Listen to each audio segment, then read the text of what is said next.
everybody, welcome back to another video. Today I'm going to be taking a closer look at the new Empire Strikes Back Retro Collection action figures.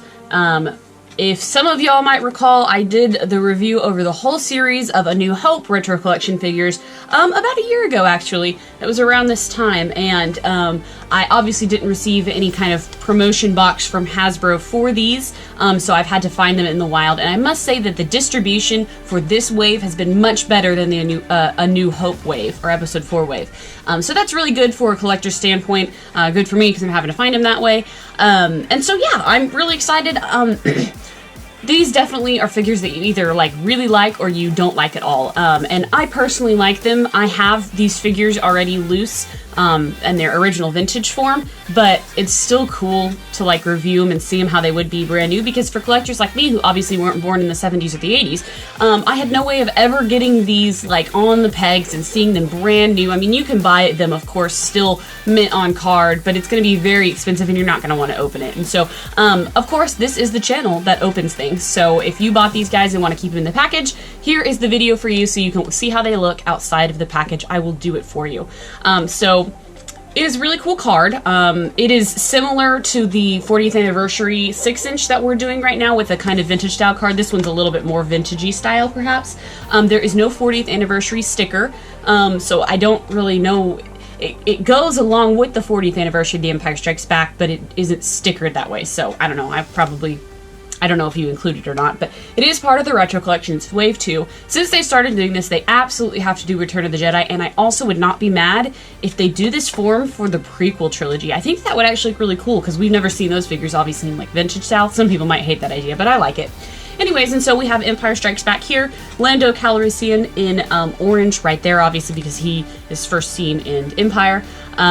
Retro Collection sticker. A lot of people really don't like this because they just slap it on there. It helps, though, from people scamming, buyers who think they're going to buy a vintage figure and just by looking at it. I mean, there's obvious things that show that it's not actual vintage, but this really helps people, I think, in that term. Now, if you're collecting these for that purpose, you can scrape the sticker off. It's just really hard to do. I don't care to do it whatsoever. Obviously, this is going to be open. He comes in an orange bubble here, and the main thing that's different about this card, other than the warnings at the top, which did not exist back in the vintage years, is the bubble is larger, and it's got an inside, he's formed to the plastic. In the original vintage cards, it was just a really narrow bubble, and the figure just sat in there, so you could usually, I think, wiggle them around, I do believe. Like I said last time, I'm not a fan of the way they, forcibly age these cards. As you can see, this isn't any wear and tear from the store or anything. That is how they're printed. You can see it on the back too. I don't like it. I don't think it looks very nice. It just makes your card look like it's messed up, even if it's in mint condition. These figures are all on obviously really thin cards, and so most of them do have some sort of bending. I've got bending along the side here, but that's fine. In the Retro Collection, it does say on the bottom the other figures that you can get. So Leia, Han Solo, Yoda, Boba Fett, Luke Skywalker, and Lando. So for review, while I'm at least doing this one, what we have is Leia, Han, and Lando. I still need to get Boba Fett, Yoda, and Luke Skywalker Bespin, and then they have that other board game with Luke Skywalker X-Wing. So hopefully we'll get him. It says the Star Wars Retro Collection inspired by 1980 Star Wars figures and features original figure design and detailing. Continue your collection from a galaxy far, far away. So that's basically it on the card. Sorry for the rambling. Let's go ahead and open this guy up, and I will give you a closer look. Alright, and here is Retro Collection Lando. Looking pretty good. He's got this gray vinyl cape. It is folded a little bit weird. I believe it's supposed to be collared like this, but this vinyl is a little bit temperamental. It can tear easily, so I kind of don't mess with him. I mean, the way it came is the way it came. He has a really nice light blue shirt and dark blue pants. Very reminiscent of the actual movie, and looks really good. The face isn't too bad. Sorry for the tiny hairs floating on him. Face isn't too bad for a vintage figure. I like his hair. I like the color of his skin. It's a very rich brown. Looks very, very good. And then, of course, he does come with his blaster. Now, the articulation of these is 5-point of articulation, so we have a swivel head, which is actually really hard to turn on this figure, swivel arms, and swivel legs. There is a little bit of detailing on the belt here, and then some outlining on the collar. And this is actually him compared with the actual vintage Lando Calrissian. I figured I'd do these comparisons because I do, like I said, have these figures. This one came from my good friend Chris, and this one's vinyl cape. I'm not sure if this vinyl cape is a reproduction. It probably is, but it's supposed to be bent down. The actual figure itself is vintage though. And then the most notable thing is the different types of plastic. So our new Lando is shinier. Hopefully you can see that in the face. His hair is sculpted not actually as neatly. This old one definitely has more definition in the hair. Hopefully you can see that. The colors of the shirts are pretty similar. Again, I would kind of take that down to just age.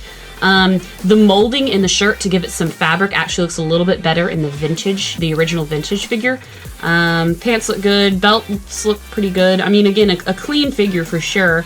The most probably notable difference is going to be the difference in the guns. So this one is light blue and the new one is dark blue. So if you are a vintage collector, you do know about the whole like floating weapons if you put them in, I think it's water, and so this one should float and this one should not float, but it is kind of nice that they changed the color of the gun. Again, this is something that's going to help people from buying fake, or not necessarily fake, but not vintage weapons, which is a huge problem as it is already. So I do like that they do that. It's not 100% accurate, but that's okay. It definitely helps in the long run. Let me see, this one does not have any dating on it. It does have a little stamp on the bottom of the foot. My vintage Lando should have a date on it. Yeah, you probably won't be able to see it, but it's on his thigh right there, and it says LFL 1980, Hong Kong. This is a Hong Kong figure, which I think most of them were. This Lando should not have anything other than, actually it does have it. It says 2020 LFL. For Vietnam. So they probably stamped these figures, again, specifically for the reason that you don't end up trying to scam. Nobody, gets scammed in this process. So that's really nice. I like the dated figures because it shows when they came out. This is obviously probably not going to get reproduced in any way, at least anytime soon. So 2020 version and 1980 version. I think the 2020 version did pretty good. Let me know what you think in the comments, guys. And as always, thank you so much for watching. Until next time, I have more videos coming, more of these retro collections, so stay tuned. Until next time, guys, bye.